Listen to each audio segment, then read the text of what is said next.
जय श्री कृष्ण चैतन्य प्रभु नित्यानंद श्री अद्वैता गदाधर श्रीवासादि गौर भक्तवृंद।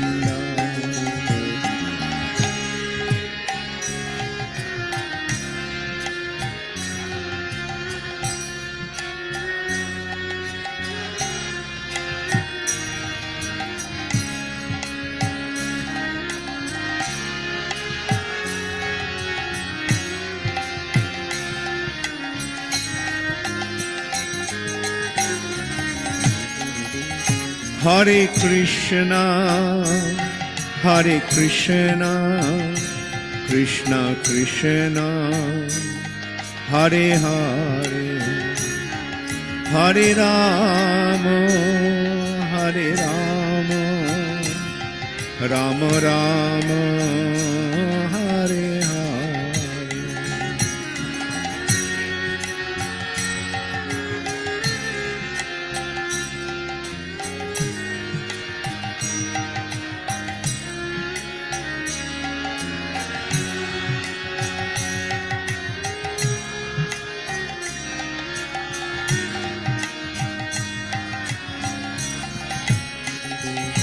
हरे कृष्णा कृष्णा कृष्णा हरे हरे, हरे राम राम राम हरे हरे।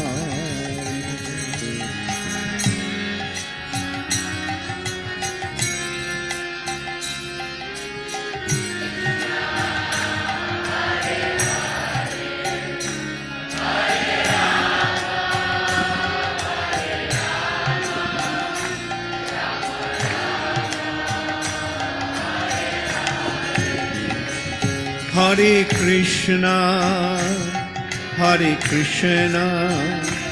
कृष्णा कृष्णा हरे हरे, हरे राम राम राम हरे हरे।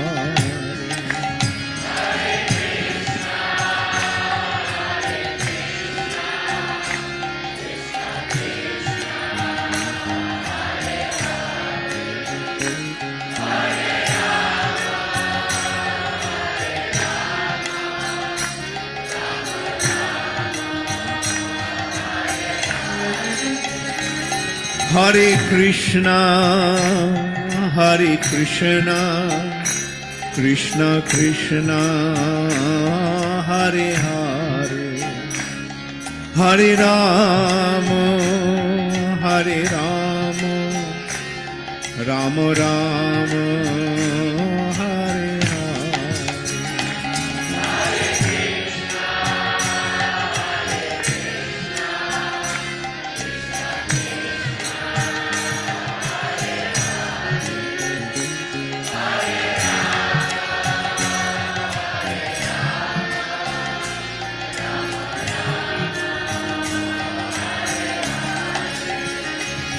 हरे कृष्णा कृष्णा कृष्णा हरे हरे, हरे राम राम राम हरे Hare.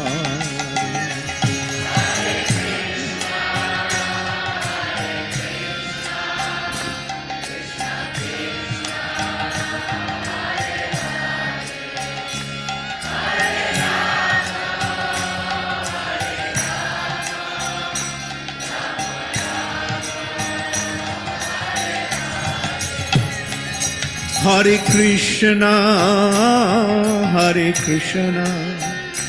Krishna Krishna Hare Hare, Hare Ram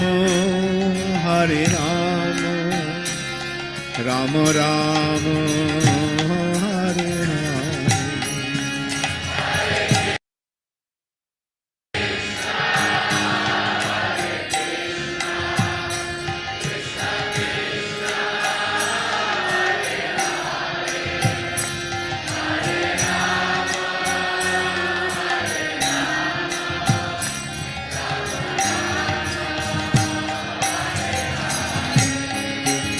Hare Krishna, Hare Krishna, Krishna Krishna, Hare Hare, Hare Rama, Hare Rama, Rama Rama, Hare Hare.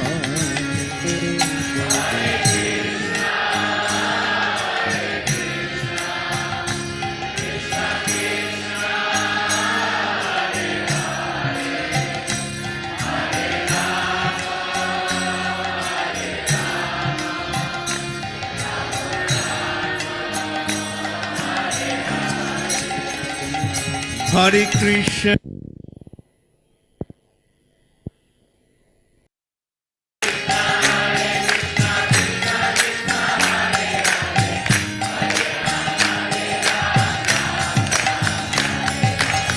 Hare Krishna, Hare Krishna, Krishna Krishna, Hare Hare, Hare Ram, Ram Ram, Hare Hare.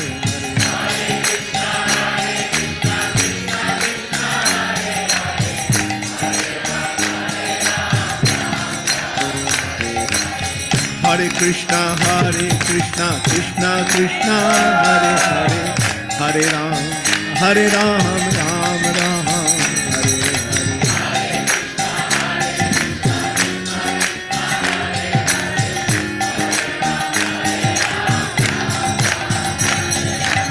Hare Krishna, Krishna Krishna, Hare Hare, Hare Ram, Ram Ram, Hare Hare.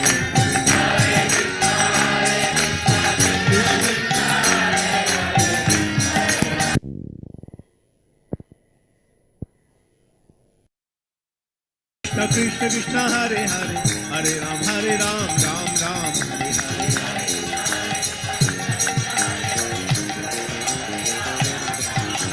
Hare Krishna, Krishna Krishna, Hare Hare, Hare Ram, Ram Ram, Hare Hare.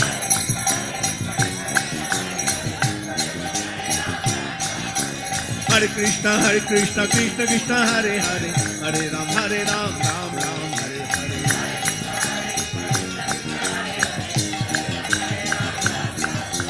Hare Krishna, Krishna Krishna, Hare Hare, Hare Ram, Ram Ram, Hare Hare.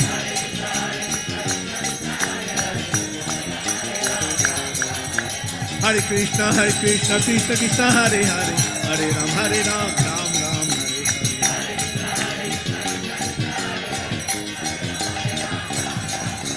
Hare Krishna, Krishna Krishna, Hare Hare, Hare Ram, Ram Ram, Hare Hare.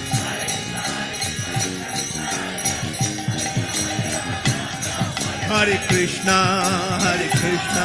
Krishna Krishna, Hare Hare, Hare Rama, Rama Rama, Hare Hare.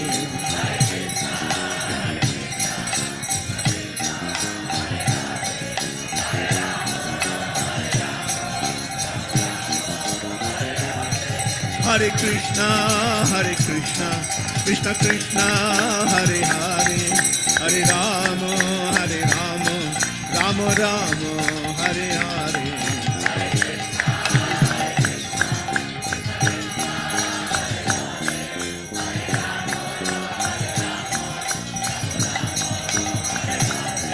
Hare Krishna, Krishna Krishna, Hare Hare, Hare Rama, Rama Rama, Hare Hare.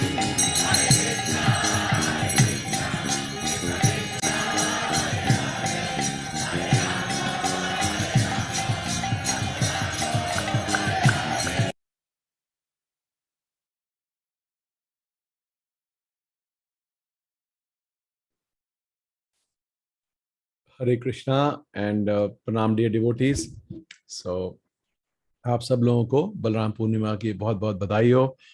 सो आज जो है विशेष दिवस है बलराम पूर्णिमा का, और सारे जो हैं हमारे मंदिर आप पाएंगे कि वो जन्माष्टमी की तरह सजे हुए हैं और बड़ी धूमधाम से सब जगह बलराम पूर्णिमा मनाई जा रही है। स्पेशली जिन टेम्पल्स में बलराम जी का विग्रह है, हाँ, जो सबसे स्पेशल तो कृष्ण बलराम टेम्पल ही है हमारा इस्कॉन वृंदावन का, और कृष्ण बलराम टेम्पल पंजाबी बाग। सो स्पेशल दर्शन टुडे। और तो इस परम दिवस के ऊपर हमने सोचा कि हम भी एक बार थोड़ा सा बलराम जी का गुणगान कर लें और बलराम जी के बारे में थोड़ा सा समझ पाएं। So we kept this class. So शुरू करते हैं मंगलाचरण से। ओम अज्ञानतिमिरन्धस्य ज्ञानञ्जनशलाकया चक्षुरुन्मीलितं येन तस्मै श्रीगुरुवे नमः। श्रीचैतन्यमनोभीष्टं स्थापितं येन भूतले स्वयं रूप कदा मह्यं ददाति स्वपदान्तिकम्। हे कृष्णा करुणा सिन्धु दीनबन्धु जगत्पते गोपेश गोपिका कान्ता राधा कान्ता नमस्तुते। तप्त कांचन गौरांगी राधे वृंदावनेश्वरी वृषभानुसुते देवी प्रणमामि हरिप्रिय। वाञ्छाकल्पतरुभ्यश्च कृपा सिन्धुभ्येव च पतितानां पावनेभ्यो वैष्णवेभ्यो नमो नमः। जय श्री कृष्ण चैतन्य प्रभु नित्यानंद श्री अद्वैत गदाधर श्रीवासादि गौर भक्त वृंद। हरे कृष्णा कृष्णा कृष्णा हरे हरे, हरे राम राम राम हरे हरे। नमो विष्णुपदाय कृष्ण पृष्ठाय भूतले श्रीमते भक्ति वेदांत स्वामी निति नामिने। नमस्ते सारस्वते देवे गौरवाणी प्रचारिणे निर्विशेष शून्यवादी पाश्चात्य देश तारिणे। जगत गुरु श्रील प्रभुपाद की जय। श्रीमद् भागवत ग्रंथराज श्रीमद् भागवतम की जय। हरे कृष्णा। सो आज जो है बहुत ही पावन दिवस है बलराम पूर्णिमा का। और आज के दिन जो बलराम जी हैं उनका प्राकट्य दिवस है। सो जो बलराम जी हैं, थोड़ी हम कथा करने से पहले थोड़ा सा जो है तत्व समझ लेंगे कि बलराम जी कौन है। सो बलराम जी हैं, और बलराम जी कौन है इसका महत्व समझने के लिए हमें समझना पड़ेगा कि भगवान कौन है और कृष्ण कौन है। सो जो परम भगवान है वो कृष्ण है, और वो भी कृष्ण वृंदावन के, हाँ, जो नंद के पुत्र हैं, नंद नंदन यशोदा नंदन। सो ये जो सारा इसका जो विचार है, ये जब कृष्ण स्वयं चैतन्य महाप्रभु के रूप में आए तब उन्होंने ये बताया कि किस तरह से जो ब्रजेंद्र नंदन कृष्ण है, जो वृंदावन के कृष्ण है, हाँ, वो जो है वही जो है सर्वोपरि भगवान है। कृष्णास्तु भगवान स्वयं, जो श्रीमद् भागवतम में लिखा है, वो कृष्णा ऑफ वृंदावन की बात कर रहे हैं।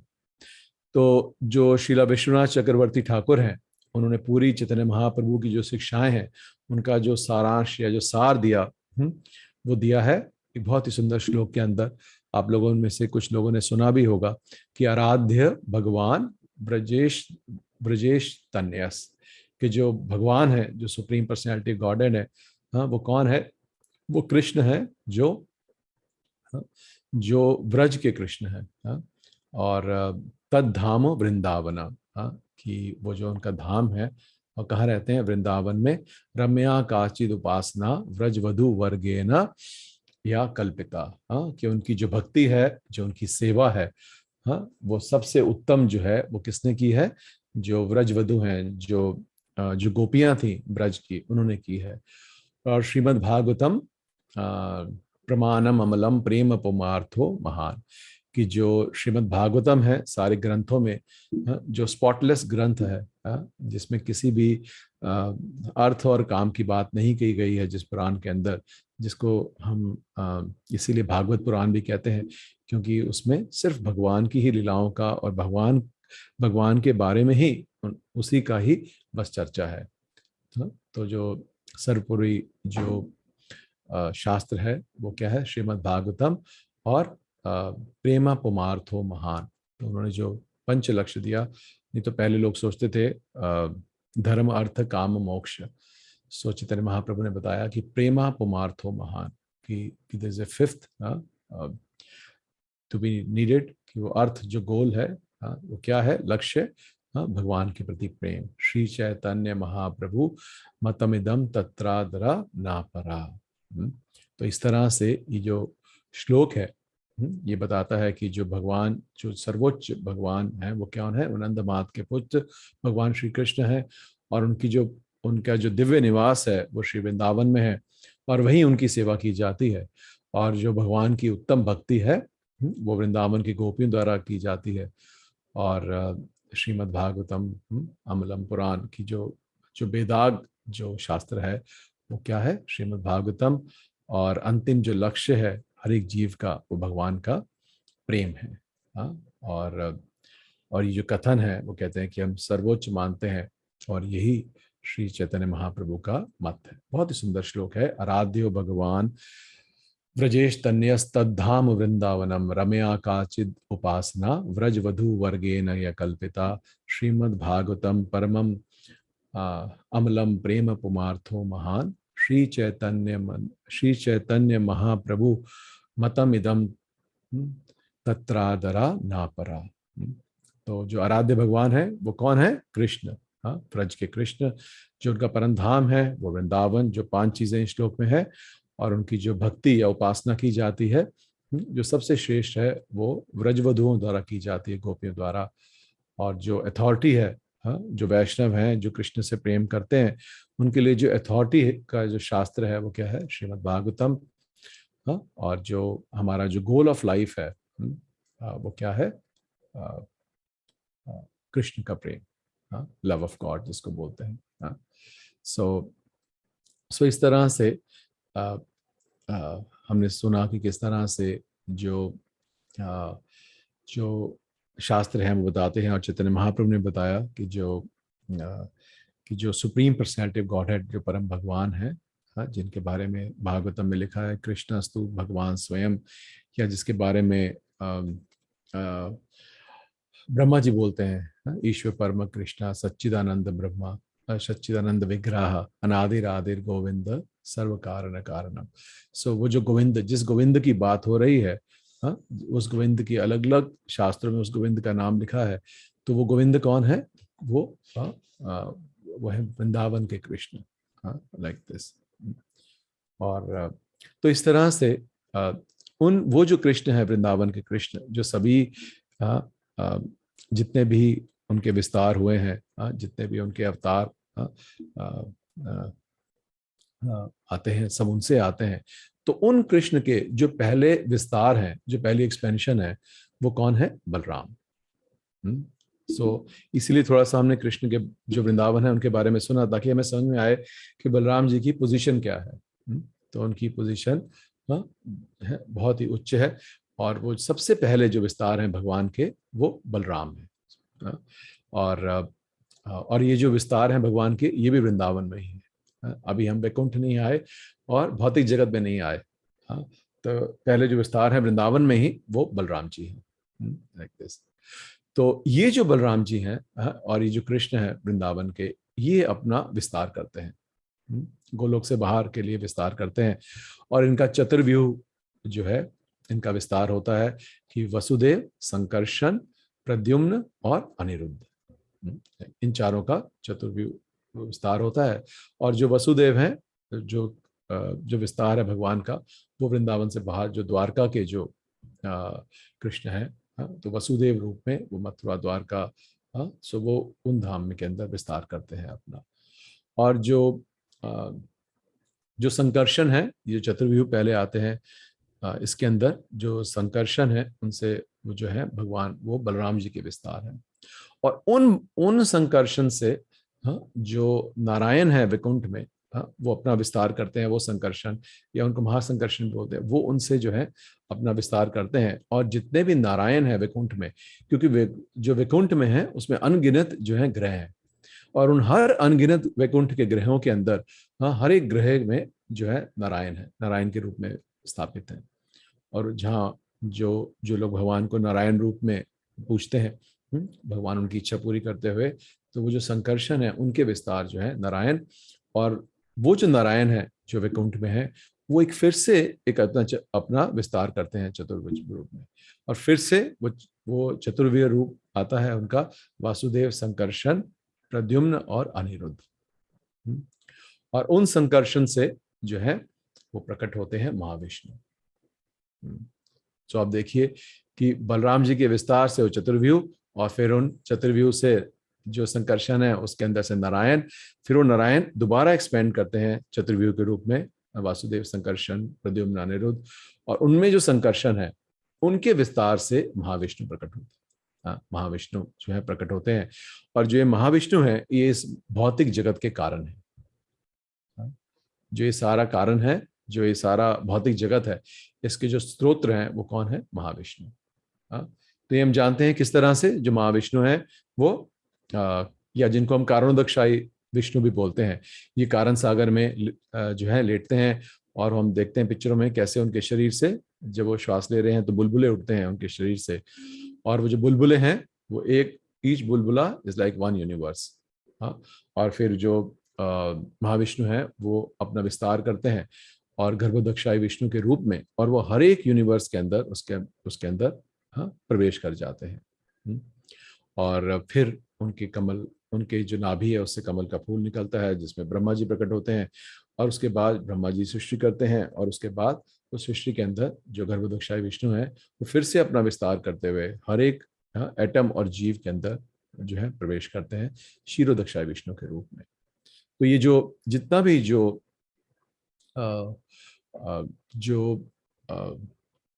भगवान जो है विस्तार करते हैं विष्णु के रूप में, तो ये किस लिए है कि क्या फॉर भौतिक जगत, कि जो मटेरियल नेचर है उसके क्रिएशन के लिए जो है विष्णु प्रकट होते हैं लाइक दिस। तो ये हम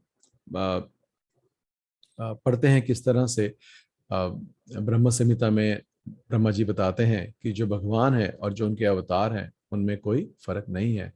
कि जिस तरह से ब्रह्मा जी बताते हैं ब्रह्म संहिता में कि जिस तरह से कि एक मोमबत्ती जलाते हैं, और उस एक मोमबत्ती से अगर हम दूसरी मोमबत्ती जलाएं और तीसरी मोमबत्ती जलाएं, चौथी मोमबत्ती जलाएं, तो उनका जो प्रकाश है वो सेम है, जो उनकी हीट या रोशनी है वो सब सेम है, उसमें कोई डिफरेंस नहीं है। बल्कि पर जो ओरिजिनल मोमबत्ती है वो कृष्ण है वृंदावन के। गोविंदम आदि पुरुषम तम हम भजामि, कृष्ण ब्रह्मा जी बोलते हैं हर एक श्लोक में, बीच में ब्रह्म संहिता के अंदर, कि उन गोविंद की मैं, तो उनके जो विस्तार है, तो अलग अलग विस्तार होते हैं अलग अलग कार्यों को उद्देश्य के लिए, विभिन्न विभिन्न उद्देश्यों के पूरा करने के लिए जो भगवान है वो विस्तार करते हैं। और भगवान में, और जब वो अपना स्वयं विस्तार करते हैं तो उनके अवतार में कोई फर्क नहीं है। हो सकता है कि कोई वो विभूति एक पर्टिकुलर अवतार में ना दिखाएं, बट हर एक अवतार में पूरी पोटेंसी रहती है, देयर इज नो डिफरेंस। पर जब कृष्ण स्वयं आते हैं तो अपना जो पूरा जो ऐश्वर्य है, जो अपना पूरा माधुर्य है, वो फुल पोटेंसी लेकर आते हैं, पूरा विस्तार करते हैं लाइक दिस। सो इस तरह से हम भागवतम में पढ़ते हैं कि कैसे जो पृथ्वी है, एक बार जब वो बड़े ही आसुरिक स्वभाव के क्षत्रिय राजाओं से पीड़ित हो गई, तो बहुत ही ताकतवर राजा राज कर रहे थे, तो जो पृथ्वी है वो एक गाय का रूप लेके ब्रह्मा जी के पास जाती है और उनको प्रार्थना करती हैं आंखों में आंसू लेके कि किस तरह से वो पीड़ित है, क्योंकि जो ये अधार्मिक जो शक्तिशाली राजा है वो उन पर राज कर रहे हैं।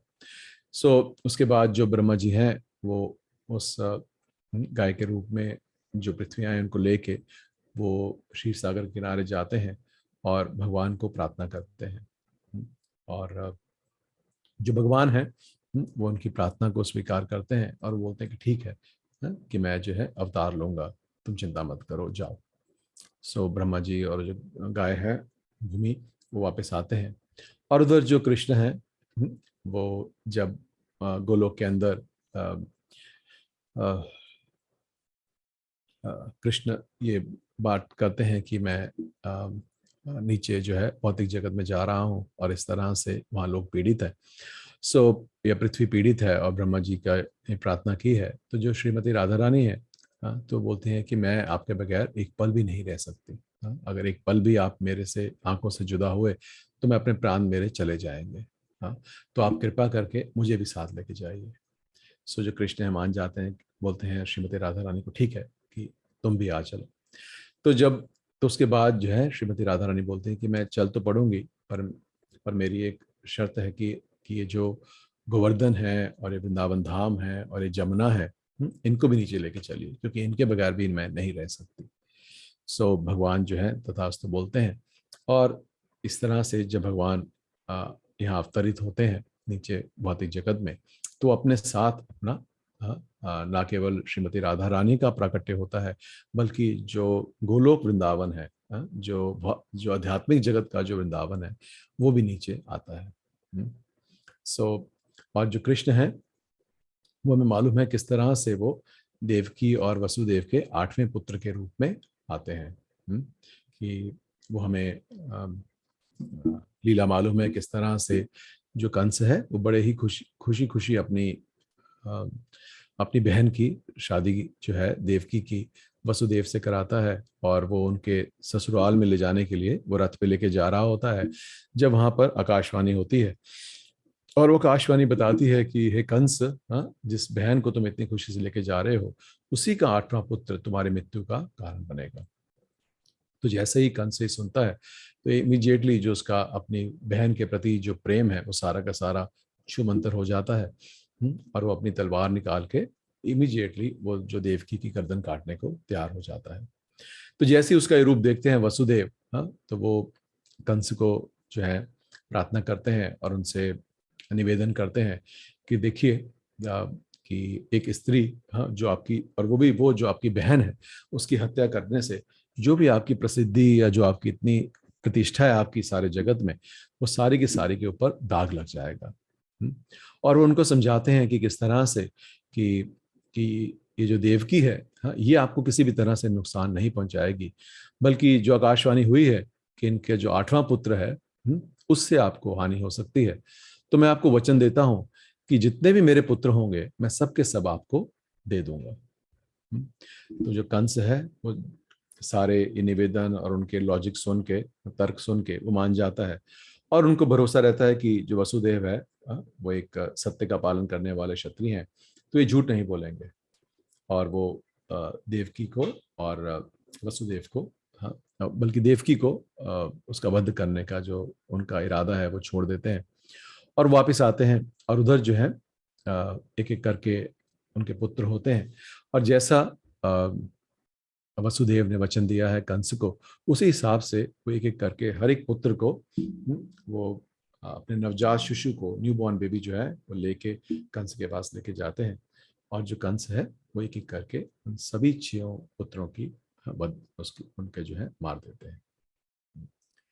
और ये भी हमें मालूम है कि वो 6 जो थे वसु थे। हाँ, तो कथा बहुत लंबी हो जाएगी कि जो 6 थे वो वसु थे जिनको श्राप मिला था, हाँ, ऋषि से, और कैसे वो उन्होंने बोला कि आपको जो है नीचे जन्म लेना पड़े। तो ये वो जो है 6 जो है पुत्र हैं। और उसी तरह से सॉरी सो डिफरेंट कथा, आई मिक्स्ड अप। सो इस तरह से 6 पुत्रों का जो है जो कंस है उनको मार देते हैं, और जो 7वां उनके गर्भ के अंदर जब पुत्र आता है तो वो जो उनका जो गर्भ से जो पुत्र है वो देवकी के गर्भ से रोहिणी के गर्भ में शिफ्ट करा देते हैं।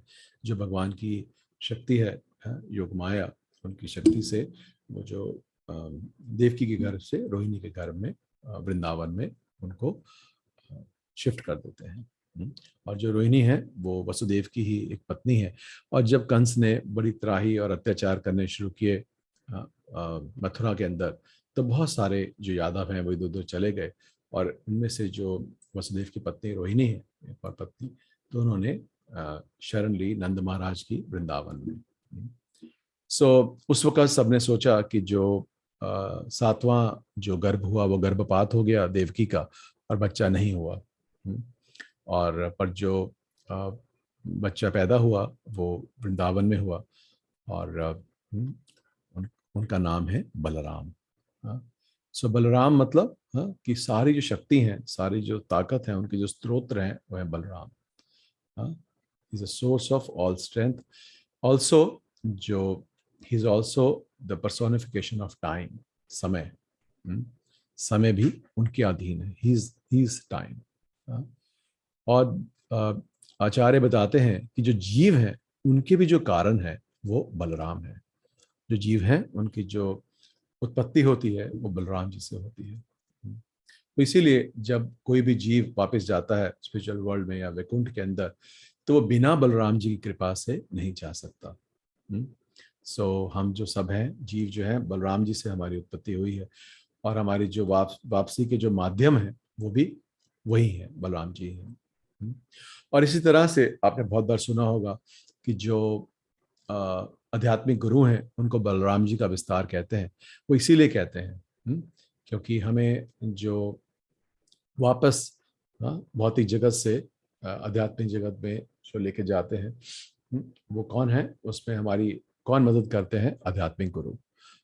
एक आध्यात्मिक गुरु ही हमें सच्चा जो है, सदगुरु जो है, वो रास्ता दिखाते हैं कि ये जो भौतिक जगत है ये आपके लिए नहीं है, बल्कि आपका जो परमानेंट होम है, जो स्थायी घर है आपका, वो क्या है? वो वैकुंठ है, वो एक आध्यात्मिक जगत में है, आप वहाँ से आए हैं, और वही आपका स्थायी घर है।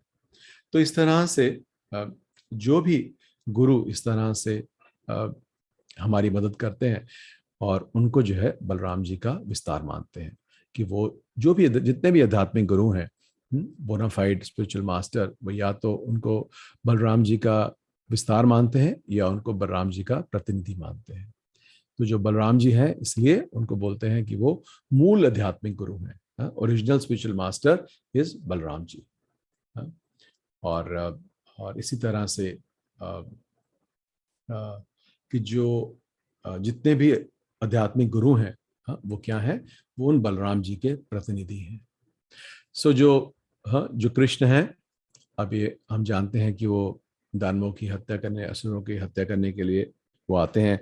हम पढ़ते हैं भगवत गीता में भी भगवान बोलते हैं यदा यदा ही धर्मस्य ग्लानिर्भवति भारत अभ्युत्थानम धर्मस्य तदात्मानं सृजाम्यहम्। कि जब जब धर्म की हानि होती है और धर्म का विस्तार होता है, तब तब धर्म की स्थापना के लिए मैं आता हूँ। और किस लिए आते हैं? परित्राणाय साधुनाम विनाशाय च दुष्कृताम। कि जो साधु हैं उनको संग देने के लिए, और जो विनाशाय च दुष्कृताम, कि जो दुष्कृत हैं, जो असुर हैं, जो दानव हैं, उनको मारने के लिए, उनका विनाश करने के लिए भगवान आते हैं। और धर्म संस्थापनार्थाय संभवामि युगे युगे। तो इस तरह से जो भगवान है वो इन दानवों को, इन असुरों को मारने के लिए आते हैं। और किस तरह से हमने देखा कि वो जो भूमि देवी हैं, उन्होंने भी प्रार्थना की, ब्रह्मा जी ने प्रार्थना की, तो भगवान आते हैं, अवतरित होते हैं, और ये सारे जो दानव हैं उनका वध करते हैं, उनको मारते हैं। पर कुछ जो दानव हैं, उनका जो वध है वो कृष्ण नहीं बल्कि बलराम करते हैं। तो उनमें से जो एक ऐसा असुर है, उसका नाम है धेनुकासुर। धेनु का मतलब गधा, और सुर मतलब असुर, लाइक दिस। धेनु का असुर, असुर मतलब दानव। सो इसका जो वध है धेनुकासुर का, वो बलराम जी ने किया था।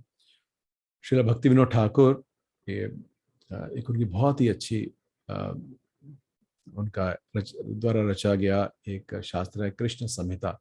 तो उसमें बताते हैं कृष्ण संहिता में कि कैसे जो असुर कृष्ण और बलराम जिनका वध करते हैं, वो एक ना एक अनर्थ जो है उसको रिप्रेजेंट करते हैं।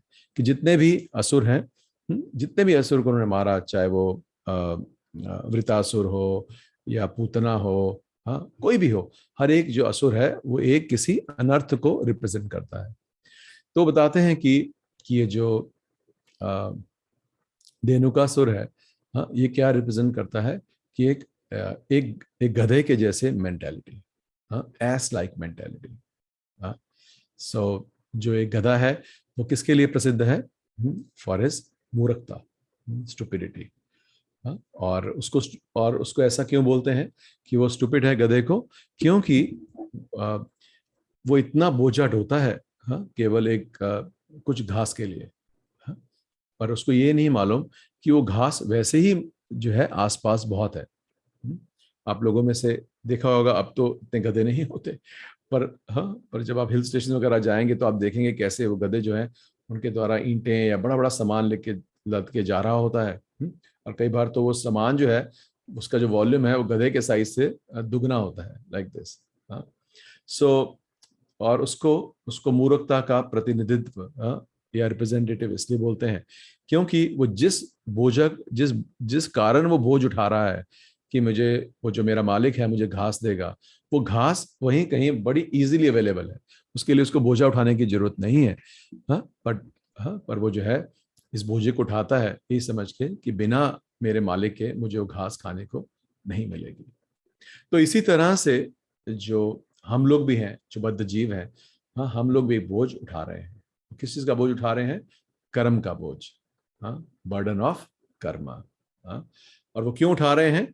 क्योंकि हम उसके जो उसका जो आ, उसकी जो फ्रूट है, जो कर्म के जो फ्रूट हैं वो हम इंजॉय करना चाहते हैं। हाँ, कि जो भी हमारे कर्मों से जो भी उसका फ्रूट निकलता है उसको हम, हाँ, उसका आनंद लेना चाहते हैं। सो तो इसी तरह से जो शास्त्र हैं वो बताते हैं कि जो बद्ध जीव है वो एक गधे की जैसे है। हाँ, सो तो जब हम एक प्रमाणिक गुरु की शरण लेते हैं, हाँ, तो हमें बताता है, हमें उसका एक जो लक्षण है वो यही है कि वो बताएगा हमें कि हमें कभी भी जो भी हम कार्य करते हैं, हाँ, उसका जो फ्रूट है, हाँ, वी शुड नेवर एंजॉय। हाँ, बल्कि क्या करना है, उसको उसको भगवान को अर्पित करना है। ये भगवान बताते हैं 9वें अध्याय के, भगवत गीता के 9वें अध्याय के 27वें श्लोक में, यत् करोषि यदश्नासि यज्जुहोषि ददासि यत् तपस्यासि कौन्तेय तत्कुरुष मद अर्पणम। कि आप जो भी करते हैं, जो भी आप कार्य करते हैं, हाँ, जो भी आप खाते हैं, यदश्नासि, जो भी देते हैं किसी को, हाँ, और जो भी तपस्या करते हैं वो सब कुछ क्या करो, मुझे अर्पण करो, भगवान बोलते हैं। हाँ, जो भी कार्य करते हैं वो मुझे अर्पण करो। हाँ, तो जो भी एक प्रमाणिक गुरु है, हाँ, उसकी पहली जो है शिक्षा, हाँ, वो यही होती है कि आप जो है जो अपने कर्म का फ्रूट है वो आप स्वयं मत, हाँ, एंजॉय करिए, बल्कि उसको कृष्ण को अर्पण करिए। सो सो ऐसा करने से ना केवल हम उस बोझ से, जो कर्म का बोझ हम उठा रहे हैं, बल्कि उससे मुक्त हो जाते हैं, बल्कि जो कृष्ण है, हमारा जो रिस्पॉन्सिबिलिटी है वो कृष्ण स्वयं उठा लेते हैं। हाँ, भगवान बोलते भी हैं कि सर्वधर्मान परित्यज्य मामेकं शरणं व्रज अहम त्वं सर्व पापेभ्यो मोक्षयिष्यामि मा शुचा।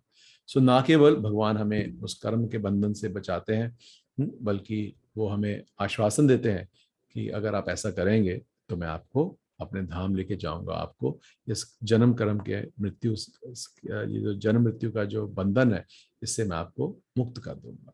ये भगवान का आश्वासन देते हैं। सो सो इस तरह से तो हमें किस तरह से पता चलता है? क्योंकि जैसे गधे को पता नहीं चलता कि वो इतना बोझ लेके जा रहा है, उसका उसका उठाने का कोई ज्यादा फायदा उसको नहीं है, बल्कि वो जो जो चाहता है वो आसानी से मिलता है। तो तो इसी तरह से जो ये बद्ध जीव हैं, हाँ, इनको ये जो संदेश है ये कौन देता है? प्रमाणिक गुरु। तो जब हम एक प्रमाणिक गुरु की शरण लेते हैं, हाँ, तब ये जो अनावश्यक बोझ जो हम उठा रहे हैं वो धीरे धीरे उसको उठाना बंद करते हैं। ऐसा नहीं कि पहले में ही सीधे सीधे रख देते हैं कि मुझे कुछ करने की जरूरत नहीं है। हाँ, भगवान ने सबके लिए कुछ ना कुछ किया है, मेरे लिए भी किया है। हाँ, बल्कि हाँ, ग्रेजुअली, धीरे धीरे, जैसे जैसे हम गुरु साधु शास्त्र की शरण लेते हैं, तो इसकी हमें जो है अंदर से हमें इसका साक्षात्कार होता है। सो धीरे धीरे हम भगवान की भक्ति में उनकी शरण और लेते चले जाते हैं, और ये जो कर्म का जो बोझ है ये हमारे ऊपर कम होता जाता है। सो तो जो ये जो बंधन है, इससे हमें जो एक प्रमाणिक गुरु है वो हमें इससे मुक्त करते हैं। तो ये जो धेनु का सुर है, धेनु का सुर, हाँ, ये जो गधे के रूप में जो ये डीमन है जिसकी गधे की शेप है, हाँ, सो इसका जो वध है, हाँ, बलराम जी ने किया, तो इसका मतलब वो कृष्ण संहिता के अनुसार कि जो प्रामाणिक गुरु हैं वो इस अनर्थ को हमारे अंदर मारते हैं। सो ये हमने अभी पहले आधे घंटे हमने ये थोड़ा सा तत्व सुना हमने कि किस तरह से बलराम जी कौन है, और उनकी पोजीशन क्या है, और किस तरह से कि जितने भी हम ये देखते हैं ये जिनके बारे में हमने सुना है, विष्णु, कारणोदकशाही विष्णु, महाविष्णु, या बल्कि नारायण जो है वो भी सारे बलराम जी के विस्तार हैं, सारे के सारे। और जो जीव है उसकी उत्पत्ति भी बलराम जी द्वारा होती है। और किस तरह से ये जो कुछ जो डीमंस हैं, जैसे धेनुकासुर है, उसके बाद प्रलंबासुर है, तो ये कुछ जो डीमन है उनकी जो वध है वो बलराम जी ने किया।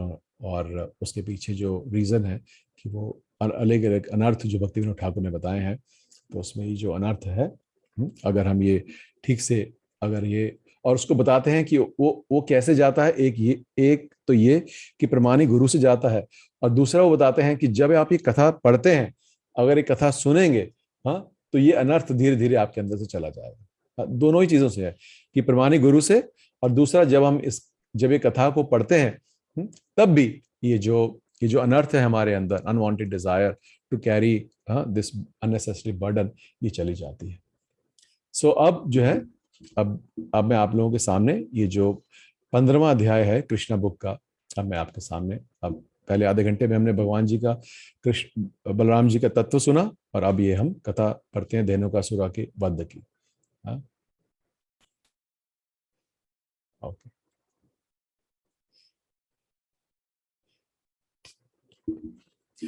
सो ये 15वां अध्याय है कृष्णा बुक का। कृष्णा बुक जो है ये भागवतम का एक समराइज स्टडी है।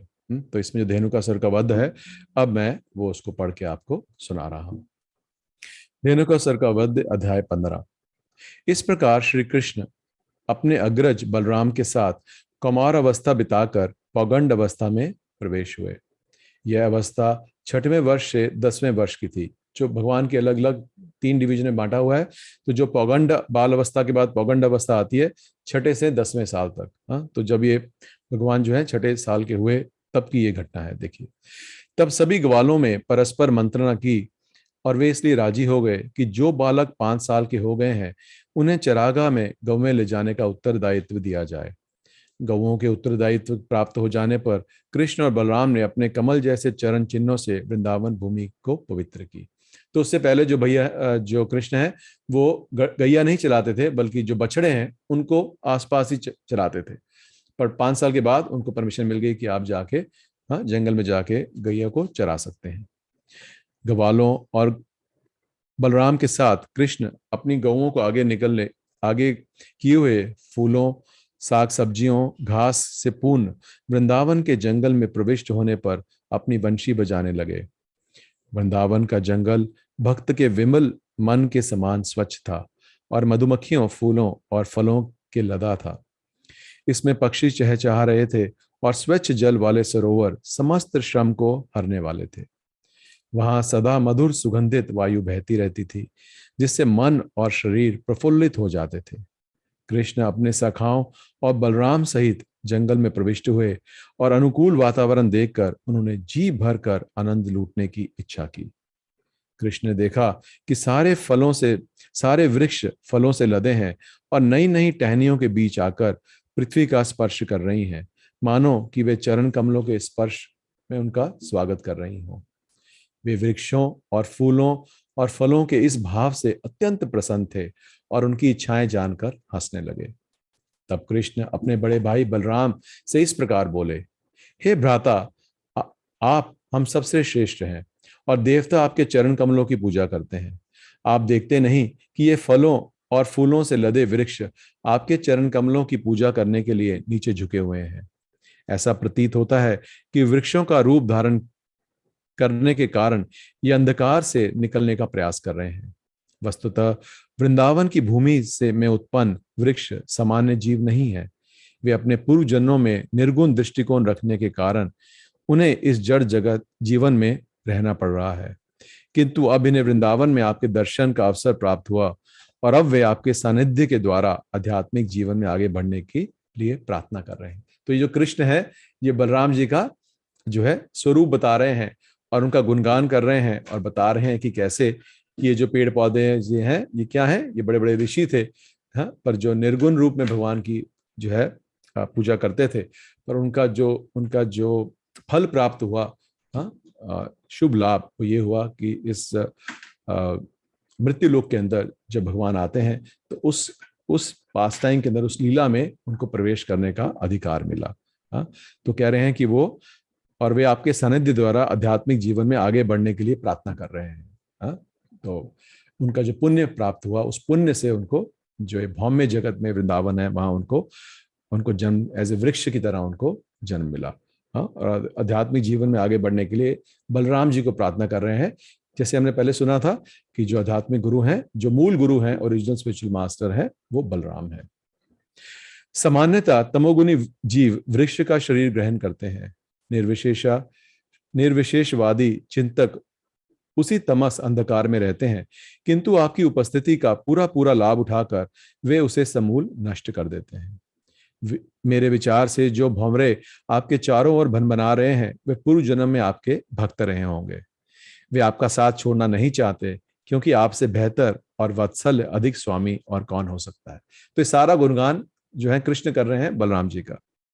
आप परम और आदि भगवान हैं और ये भौरे हर क्षण मनमना कर आपके यश का फैलाने का प्रयत्न कर रहे हैं। मेरे विचार से इनमें से कुछ अवश्य ही महान ऋषि और आपके भक्त रहे होंगे और उन्होंने भौरों के रूप में अपना वेश छुपा रखा है, क्योंकि वे एक क्षण भी आपका साथ छोड़ने को तैयार नहीं है। ये भ्राता, आप परम पूज्य ईश्वर हैं।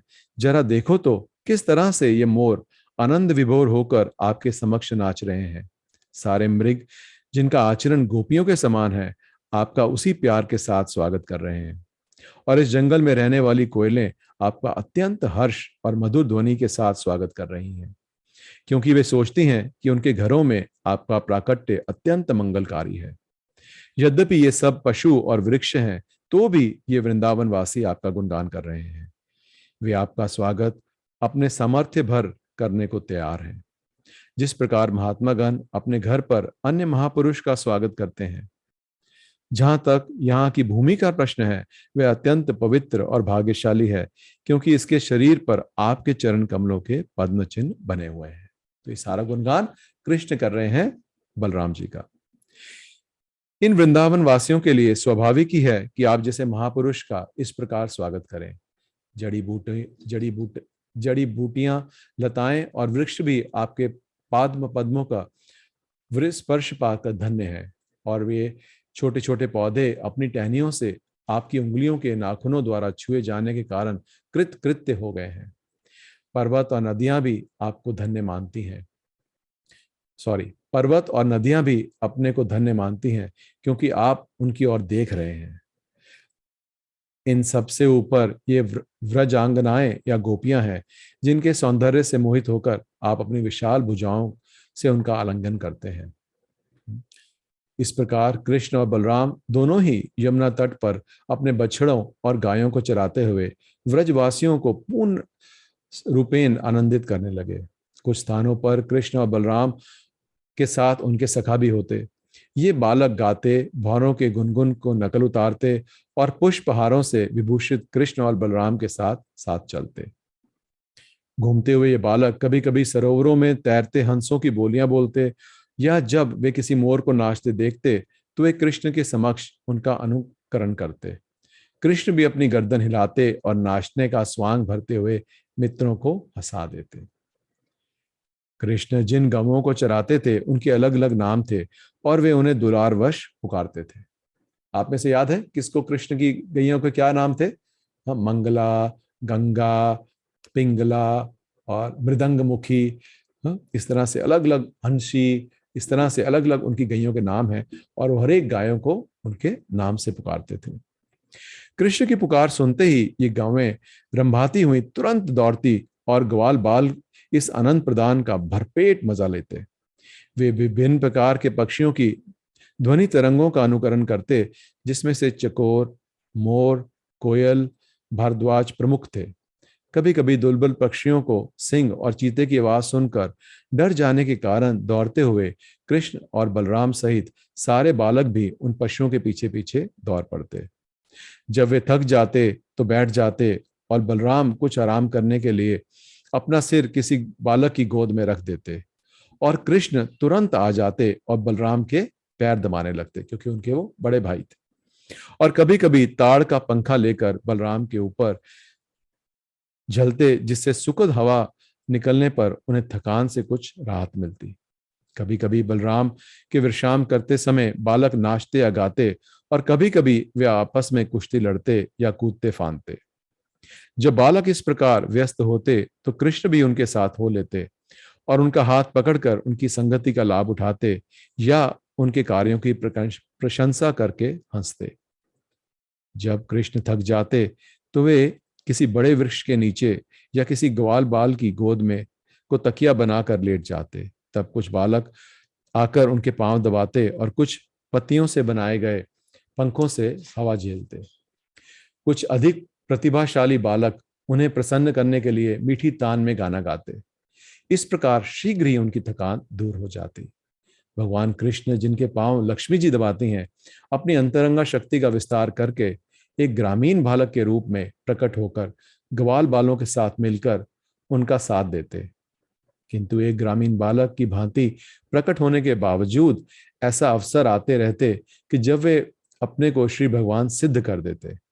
कभी कभी लोग अपने को भगवान बताकर अबोध लोगों को ठगते हैं। वे केवल ठग सकते हैं, ईश्वर की शक्ति का प्रदर्शन नहीं कर सकते।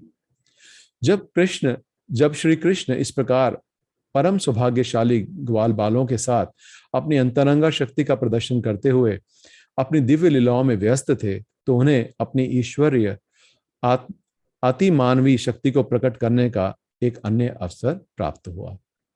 उनके परम मित्र सुदामा, सुबल और स्तोक कृष्ण ने उन्हें और बलराम को अत्यंत स्नेहवश होकर इस प्रकार संबोधन किया।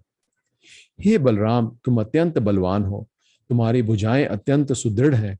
हे कृष्ण, तुम सभी प्रकार के उपद्रवकारी असुरों का वध करने में अत्यंत पटु हो।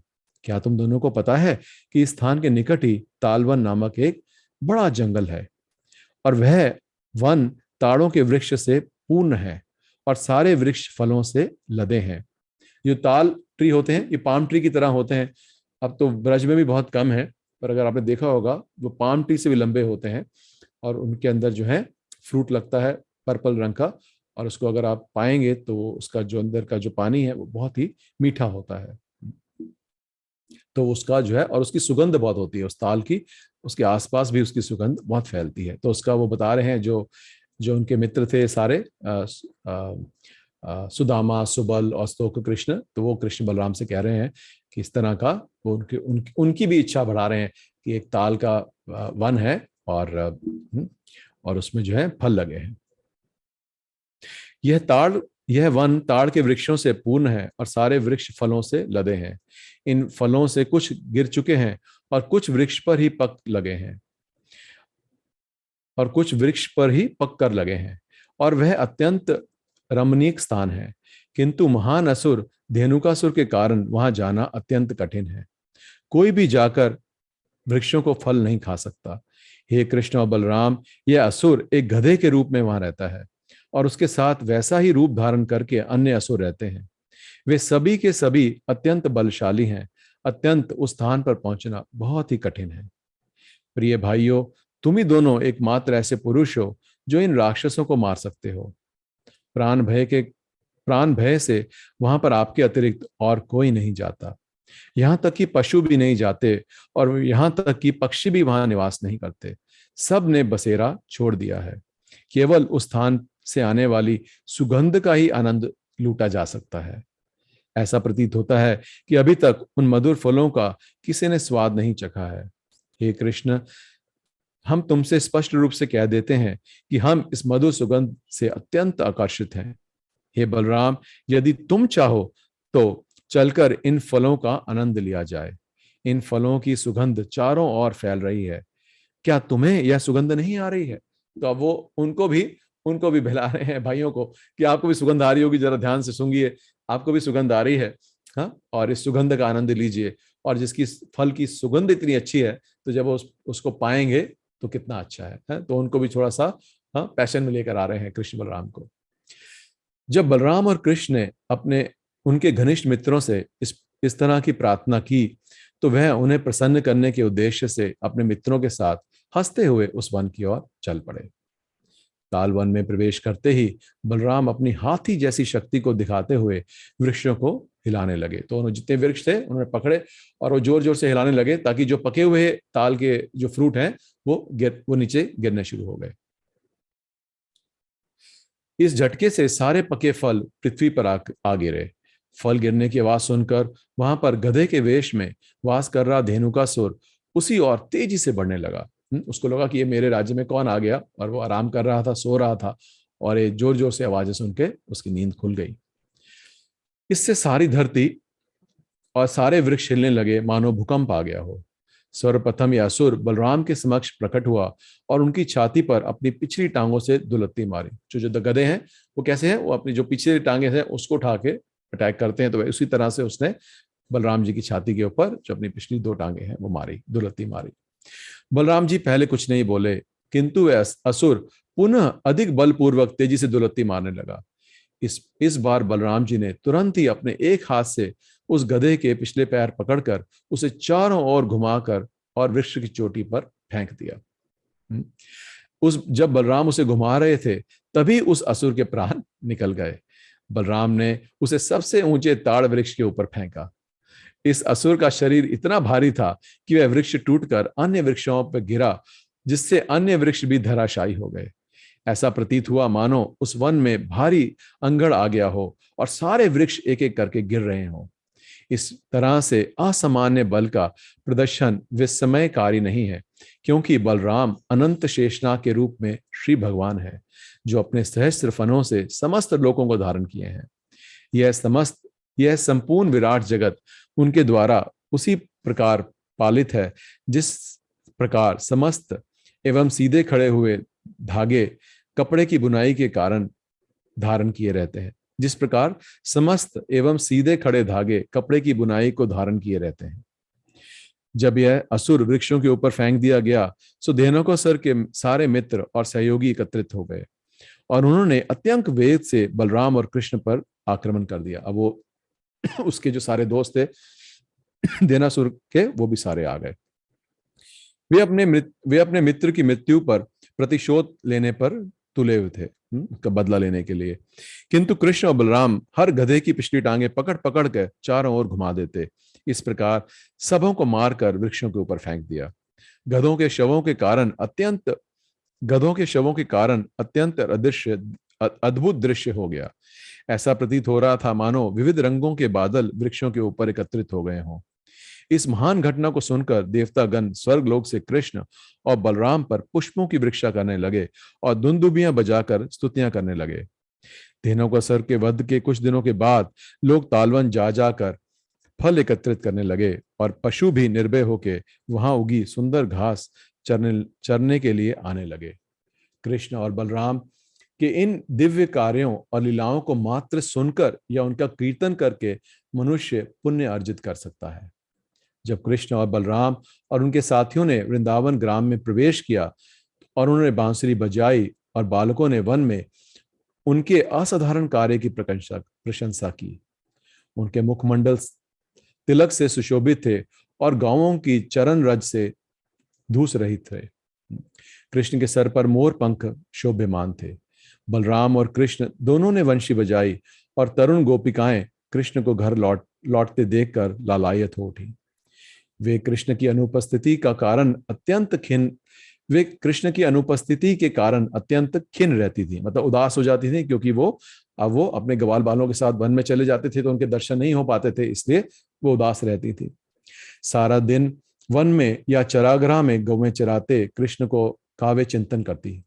अतः जब उन्होंने कृष्ण को लौटते देखा तो उनकी चिंताएं तुरंत समाप्त हो गईं और वे उनके मुख की ओर उसी तरह देखने लगी जैसे भौरें कमल पुष्प के मधु पर मंडराते रहते हैं।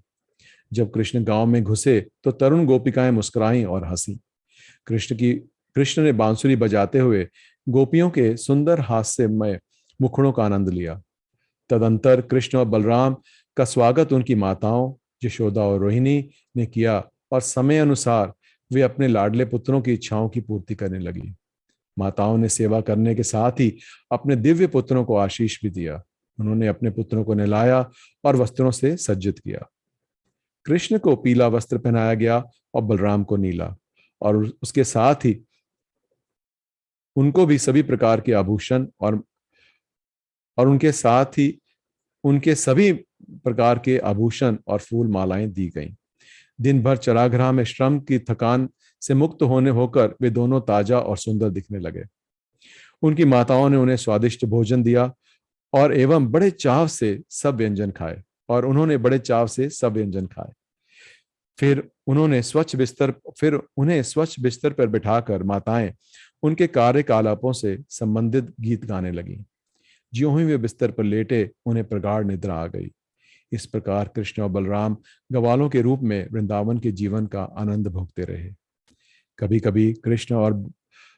कभी कृष्ण अपने बाल सखाओं तथा बलराम के साथ जमुना के तट पर गौवें चराने जाते और कभी कभी अकेले जाते। धीरे धीरे ग्रीष्म ऋतु का आगमन हुआ और एक दिन जब सारे बालक तथा खेत में चरती गौवें अत्यंत प्यासी हुईं तो वे जाकर जमुना का जल पीने लगी। किंतु नदी का जल कालिया नामक विशाल सर्प के विष से जहरीला हो चुका था। चूंकि पानी इतना जहरीला था, अतः सारी गौवें और बालक जल पीते ही तुरंत प्रभावित हो गए। वे सब अचानक जमीन पर गिर पड़े और मृत जैसे दिखने लगे। तब समस्त प्राणों के प्राण श्री कृष्ण ने उन सब पर अपनी कृपा दृष्टि डाली, जिससे वे सारे बालकों और गौओं को पुनः चेतना आ गई और वे सब एक दूसरे को अत्यंत विस्मय पूर्व देखने लगे। वे समझ गए कि जमुना का जल पीने से वे मृत हो गए थे, परंतु कृष्ण के कृपा कटाक्ष से वे सब जीवित हो गए हैं। इस प्रकार उन सबों ने योगेश्वर श्री कृष्ण की योग शक्ति की प्रशंसा की। धेनुकासुर दीमन की ये कथा 15वें अध्याय से हमने सुनी और हमने देखा कि किस तरह से इन दोनों ने उस धेनुकासुर के वध किया, बलराम जी ने। और जो ये धेनुकासुर जो धेनुकासुर है, ये जो है एक एस डीमन के राम था, और कैसे उस तालवन को, जिसका अधिकार ब्रजवासियों को था, उसने अपना अधिकार किया हुआ था और उसके ऊपर जो है कृष्ण ने वहां से मुक्ति दिलाई। और इस तरह से जब हम शास्त्रों को पढ़ते हैं और तो आप पाएंगे कि इसमें बलराम जी के बारे में बहुत सारी कथाएं हैं। भागवतम में, ऑल्सो गर्ग संहिता के अंदर उनका विवाह रेवती के साथ कैसे हुआ, और कैसे जो है कि उसको रेवती को श्राप मिला था कि इनका कोई पुत्र नहीं होगा, क्योंकि जो वो भगवान की पूजा कर रही थी पूर्व जन्म में, तो सारे जो देवता हैं वो प्रकट हुए एक एक करके, और वो जो देवता जो हैं सारे जब प्रकट हुए और वो उनके सौंदर्य को देख के बहुत प्रभावित हुए और उनसे पूछा कि भाई आप किसकी पूजा कर रहे हैं, तो उन्होंने बताया कि इस तरह से मैं स्वयं भगवान की पूजा कर रही हूँ, संकर्षण की, क्योंकि सबसे बलशाली व्यक्ति से मैं जो है शादी करना चाहती हूँ। और तो उन्होंने बोला कि वो आपको इस इंसानी से नहीं मिलेंगे, बल्कि आप हम में से ही किसी को चुन लो। और इस तरह से तो जब वो ये सब सुन के वो बहुत क्रोधित हो गई और उन्होंने हर एक देवता को एक एक श्राप दिया। इंद्र को, वायु को, अग्नि को, सबको एक एक श्राप मिला। और उसका वो श्राप वो आज भी भोग रहे हैं।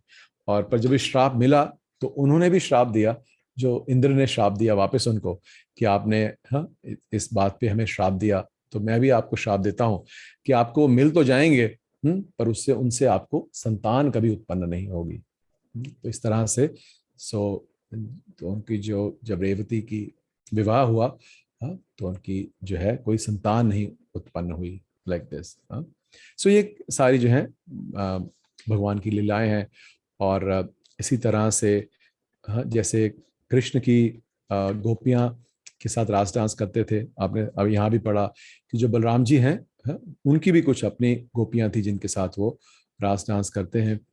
और उसमें प्रसंग भी आता है किस तरह से कि एक बार जब वो आए और वो द्वारका से, और वो रास लीला कर रहे थे, हाँ, तो उन्होंने उस रास के अंदर जो है मुग्ध होके वो उन्होंने जमुना को बोला कि इधर आओ, हाँ, इधर इधर आके यहाँ से बहो। तो जो यमुना है वो उधर नहीं आई, तो उन्होंने उसी वक्त अपना हाल लेके और वो पृथ्वी खींचना शुरू किया।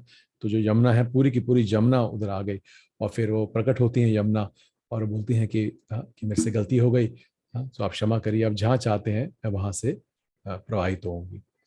हाँ, तो इस तरह से बड़े सारे अ, अ, प्रसंग हैं भगवान बलराम जी के। तो आज ये हमें समझना चाहिए कि भगवान जो बलराम जी हैं इनमें और भगवान में कोई अंतर नहीं है, बल्कि जो अंतर है वो जो शक्ति है वो सेम है। कृष्ण और बलराम, प्रभुपाद बताते थे कि दोनों सेम है, they are equally powerful. What is the difference? Difference is कि one wants to enjoy and other wants to serve. एक जो है सुप्रीम पर्सनैलिटी ऑफ गॉडेड है, और दूसरे सुप्रीम सर्विट्यूड ऑफ गॉडेड है, कि एक जो है भगवान जो है जिसमें आनंद ले रहे हैं, और दूसरे जो है जो भगवान के जो परम जो है सेवक है, लाइक दिस। हाँ, सिर्फ मूड का फर्क है दोनों में। हाँ, इसलिए आप देखते हैं कृष्ण बलराम की जो, कि हम देखते हैं किस तरह से वो बलराम जी सबसे जो ताकतवर मानते हैं, पर वो जो कृष्ण बलराम टेम्पल में जाएंगे तो अपना जो एक लेफ्ट वाली बाजू है वो कृष्ण के कंधे पे रख के खड़े हैं। तो वो बताते हैं कि इस तरह से कि वो सबसे ताकतवर जो है, पर जो बल है, हाँ, वो कहाँ से आ रहा है? कृष्ण से, क्योंकि वो कृष्ण के ही अवतार है। सो भगवान में और बलराम जी में कोई अंतर नहीं है, बल्कि जितना भी हम सुनते हैं नारायण, विष्णु, ये सब जो है ये बलराम जी के विस्तार के विस्तार के विस्तार है। सो हाँ, तो आज जो है बड़ा स्पेशल डे है, तो आप इस कथा को दोबारा पढ़ सकते हैं। प्रलंबासुर की कथा आएगी बीच में भागवतम में, कृष्णा बुक में, उसको पढ़ सकते हैं शाम को। हाँ, बहुत सुंदर जो है अभिषेक होगा बलराम जी का मंदिर में, वहाँ वहाँ आ सकते हैं, नहीं आ सकते तो ऑनलाइन देख सकते हैं, लाइक दिस। सो आज जो है बलराम जी की कथा जो है हम सुन सकते हैं। सो हमने सोचा कि आज थोड़ा सा ये करें। ओके, यहाँ पर एक चैट में मैसेज आया हुआ है रोनी प्रभु का। Hare Krishna Prabhu, can you also share the pastime of Lord Lakshman in Ramayana and the reason for coming as Lord Balram as the elder brother in Dwapar Yuga along with Krishna. हाँ, तो ये भी एक प्रसंग है बड़ा अच्छा, कि किस तरह से जो अ, अ, अ, जब भगवान राम के रूप में आते हैं, सो उसमें जो बलराम जी हैं वो उनके छोटे भाई बनते हैं। और उस छोटे भाई के रूप में जब वो आते हैं, सो वो अ, उनको वो जब उनकी बहुत बड़ाई कर रहे होते हैं, सब जो जीत के वापस अयोध्या आते हैं राम जी, सो बहुत सारी उनकी उनकी अ, उनका उनका बड़ा ही जो ऋषि मुनि हैं उनका बड़ी गुणगाना करते हैं राम जी की और लक्ष्मण की, और बताते हैं कि किस तरह से कि अ, कि इतने बड़े शक्तिशाली जो है राक्षसों को आपने मार दिया। और उसमें से जो कुछ ऋषि हैं वो लक्ष्मण की बहुत तारीफ करते हैं, और बताते हैं कि किस तरह से कि जो इंद्रजीत को मारना था, वो किसी के लिए भी संभव नहीं था, बल्कि उसके मरने से, इंद्रजीत के मरने से जो है अ, सारी जो विजय जो है वो प्राप्त हुई। हाँ, और तो उस वक़्त तो वो बताते हैं कि किस किस तरह से अगस्त्य ऋषि जो है वो बताते हैं कि जो इंद्रजीत है उसका मरना कितना जरूरी था। और क्योंकि उसको एक बेनेडिक्शन मिली हुई थी उसको, हाँ, कि उसको वही मार सकता है, व्यक्ति मार पाएगा इंद्रजीत को, जो रावण के भाई थे, कि जो 14 साल तक ब्रह्मचारी का जिसने व्रत रखा हो। ये उनका उनके ऊपर एक उनको एक आशीर्वाद मिला हुआ था, हाँ, बेनेडिक्शन की। वही व्यक्ति इंद्रजीत को मार पाएगा जो जिसने 14 साल तक ब्रह्मचारी का व्रत रखा हो और 14 साल तक कुछ खाया ना हो। ये दो दो चीजों का शर्त था, हाँ, कि 14 साल तक ब्रह्मचारी रहा हो, और जो व्यक्ति 14 साल से जिसने कुछ खाया ना हो, तो वही इंद्रजीत को मार सकता है। सो ब्रह्मचारी का मतलब है कि उस सतयुग के अंदर कि उसने कभी किसी दूसरी स्त्री को ना देखा हो।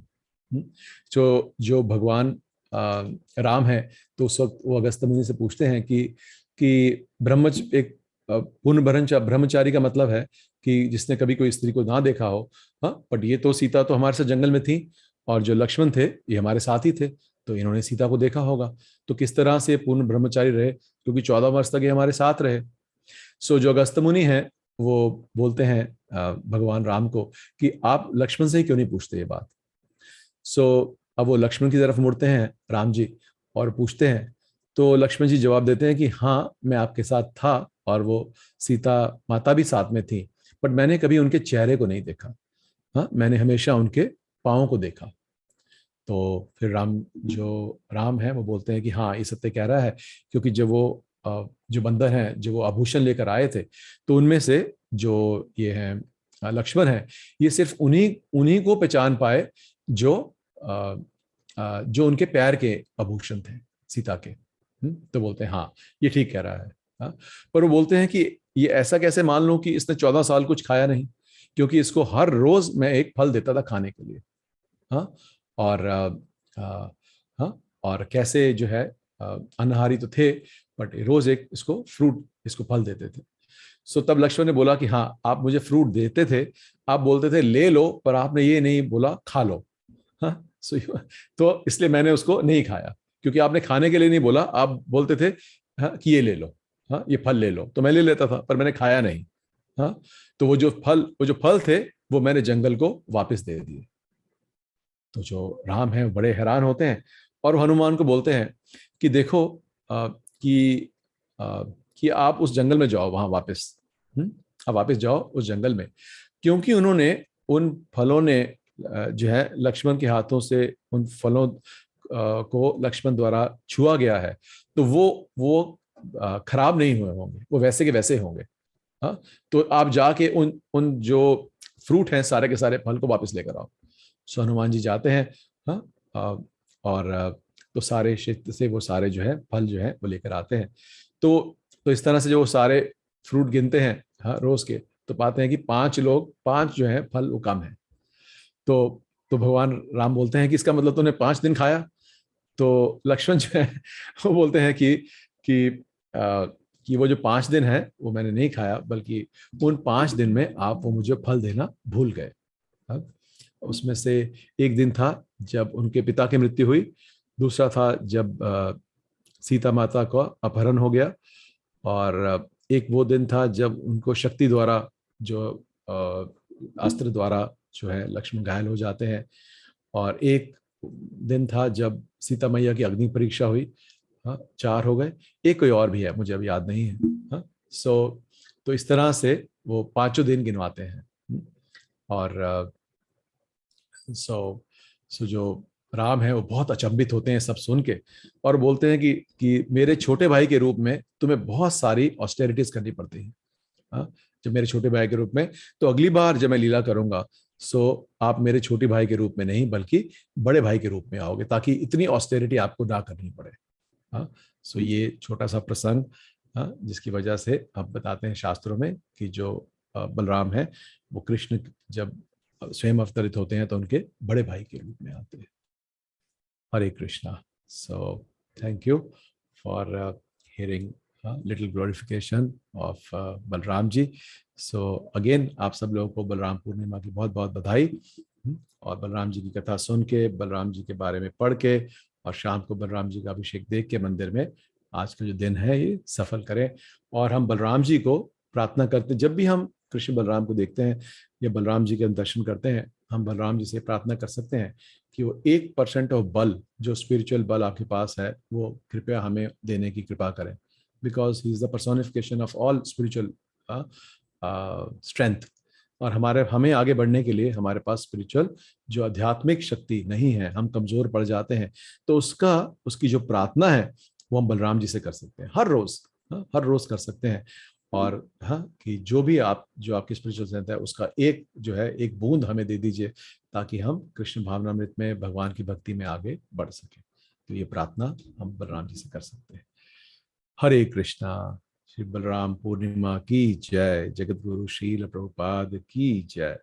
वांछा कल्पतरुभ्यश्च कृपा सिन्धुभ्येव च पतितानां पावनेभ्यो वैष्णवेभ्यो नमो नमः। जगद्गुरु शील प्रभुपाद की जय। अनंत कोटि वैष्णविंद की जय। निताई गौर प्रेमानंदे। हरि हरि बोल। हरे कृष्ण।